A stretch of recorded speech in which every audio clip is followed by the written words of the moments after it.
here's what to expect for the endgame in Borderlands 4. Anyone who's been a long-time fan of the Borderlands franchise knows that the endgame in Borderlands is where the game is at its best. Ever since Borderlands 4 is announced, us hardcore fans have been desperately waiting to find out what the endgame will consist of. Thankfully, Gearbox just had a panel at PAX West showcasing an early look at the endgame in Borderlands 4, and there was a lot of information to digest, so I'm going to break it all down. First up, what exactly is the endgame going to be? Once you complete the main story of Borderlands 4, you'll be able to enter Ultimate Vault Hunter mode. Now if that sounds familiar, that's because the Ultimate Vault Hunter mode has served as a new game plus in some of the past games, most notably Borderlands 2. In Borderlands 4, that's not really going to be the case. In BL4, let's think about Ultimate Vault Hunter mode as something more similar to OP levels in Borderlands 2 or Mayhem levels in Borderlands 3. And before you run in the comments to write about how OP levels and Mayhem levels stink, Ultimate Vault Hunter mode will work a bit differently than both. The first thing you need to know is that Ultimate Vault Hunter mode is an increased difficulty to challenge players in the end game. It is completely optional. If you don't want to venture into this Ultimate Vault Hunter mode, you don't have to. If you're a hardcore player like me, you're probably going to enjoy it. You're probably going to venture into this. Now, Gearbox also wrote a blog post about the endgame covering all the new things that'll be there, so if you want to take a look at that, I've linked it in the description. And while they're writing about Ultimate Vault Hunter mode, they specifically state, you'll have to deal with increased damage scaling while your opponents get intimidating modifiers like higher damage, bigger health pools, or resistant to elemental effects. The other thing to know about Ultimate Vault Hunter mode is that there are only 5 levels to complete. Unlike Mayhem mode, but similar to OP levels, you'll have to unlock each Ultimate Vault Hunter level, but thankfully, there's only 5. To unlock new Ultimate Vault Hunter levels, you'll have to complete various challenges across Kairos, and after completing enough of these challenges, you'll be given a mission called a wildcard mission. A wildcard mission is just a new mission that you'll be given. It is going to have you replay a previous mission in the game. And in that mission, you're going to be fighting buffed enemies who will also have what Gearbox is calling lethal traits. But to me, that just kind of sounds like they're going to have some modifiers similar to what we've seen with Mayhem mode in Borderlands 3. After completing this wildcard mission, you will unlock the next Ultimate Vault Hunter level. Now, I don't want to gloss over this, but I also don't want to spend too much time speculating as we don't have all the information yet. They have not disclosed what these modifiers or these lethal traits are going to be yet. I know they previously said bigger health pools, resistant to elemental effects, higher damage. That's stuff that we have already seen in Borderlands 2 once you get to Ultimate Vault Hunter mode. So we're not exactly sure what it's going to be. I know a vast majority of the community, along with myself, did not like Mayhem modifiers one bit, and that is why they added Mayhem 11 with no modifiers post-launch in Borderlands 3. Hopefully, the modifiers won't be nearly as annoying if they are in the game, but I'm confident that if the player base does start to dislike these types of modifiers, that there will be some type of change post-launch. So just to reiterate, there are going to be modifiers such as resistance to certain elements, higher damage, bigger health pools, but we don't know to the extent of these modifiers. I'm willing to keep an open mind about them, especially if they're unique to these wildcard missions and not something that you're going to have to fight 24/7 just to be playing Ultimate Vault Hunter mode. Hopefully, Gearbox has learned their lessons from the past game, and we won't have to be dealing with this. It's also worth noting during the panel they said that most players should be finishing up the main story and be in the 30s for their level, and that as soon as you finish the main campaign, you'll be able to start progressing through Ultimate Vault Hunter mode. Even at that level, you don't even need to be max level, which we do know is going to be 50. During the showcase, it was also mentioned that you won't have to refarm the weapons that you take into Ultimate Vault Hunter mode again.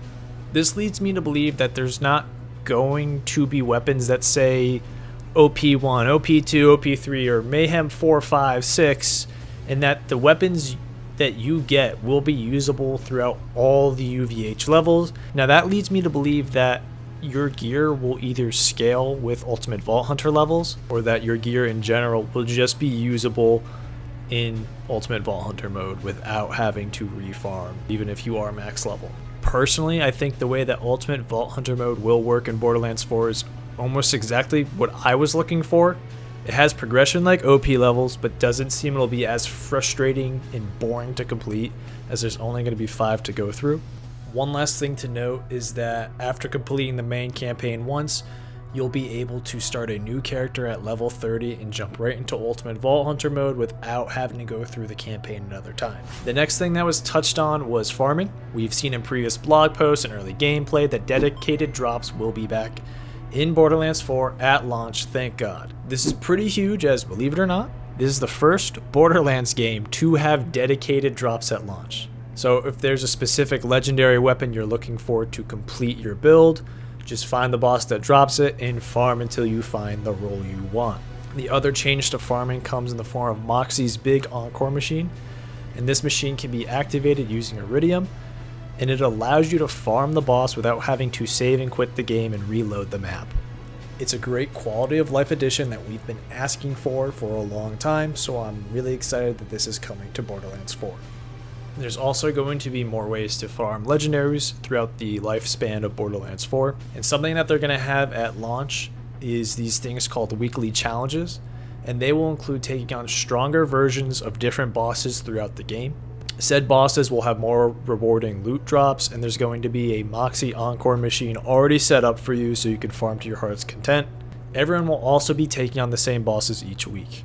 Now there's going to be another boss fight each week tied to a weekly wildcard mission. Just like the wildcard mission to progress in Ultimate Vault Hunter mode, the bosses in the weekly wildcard mission will also have modifiers. Everyone will also be taking on the same boss with the same exact modifiers.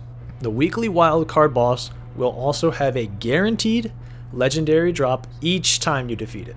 So this will be another way to farm legendaries and farm some new pieces of gear that you're looking for to complete your build. Finally, Maurice's Black Market will be returning in Borderlands 4. You may remember it in Borderlands 3. It would spawn at a different location each week, but that location is the same for every player. Now, unlike in Borderlands 3, the loot found in the Black Market machine will be unique to each player. If you play this game with friends, you can take advantage of their Black Market if there's a weapon you're looking for, and vice versa. A new addition to Borderlands 4 is Firmware. Firmware is an added part that can only spawn on rep kits, ordnance, class mods, shields, and enhancements. Equipping one type of firmware will give a flat bonus to certain stats. If you equip 2 of the same pieces of firmware, you'll get a stronger flat bonus to those stats. And if you equip 3 of the same pieces, you'll get a full bonus. This will have an even stronger increase to those stats, but you'll also get added effects. The example given by Gearbox was dropping down missile strikes or gaining increased damage and life steal when your health gets low.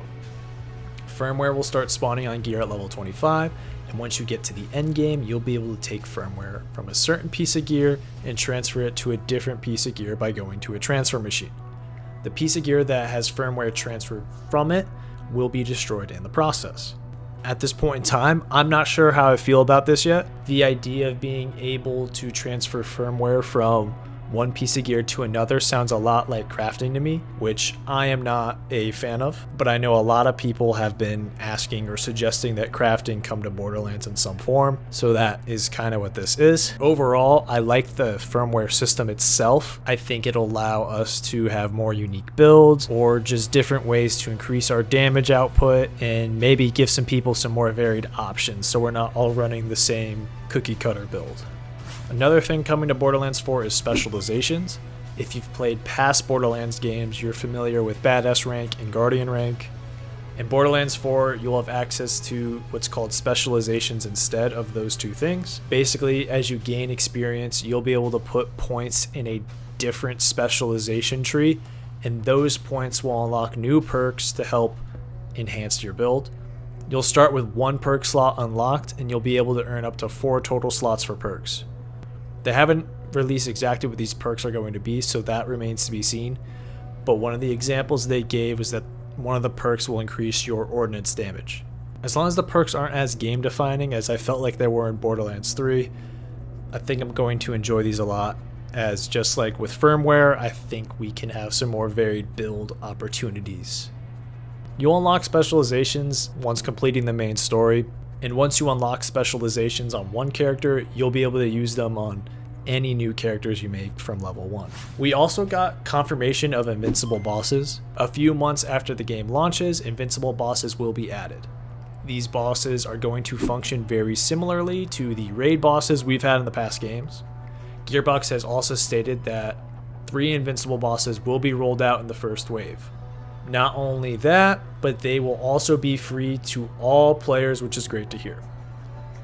I'm a little disappointed these bosses won't be in the game at launch, but I'm glad we're going to be getting them pretty soon after the game comes out, and that they're not going to be locked behind any DLC.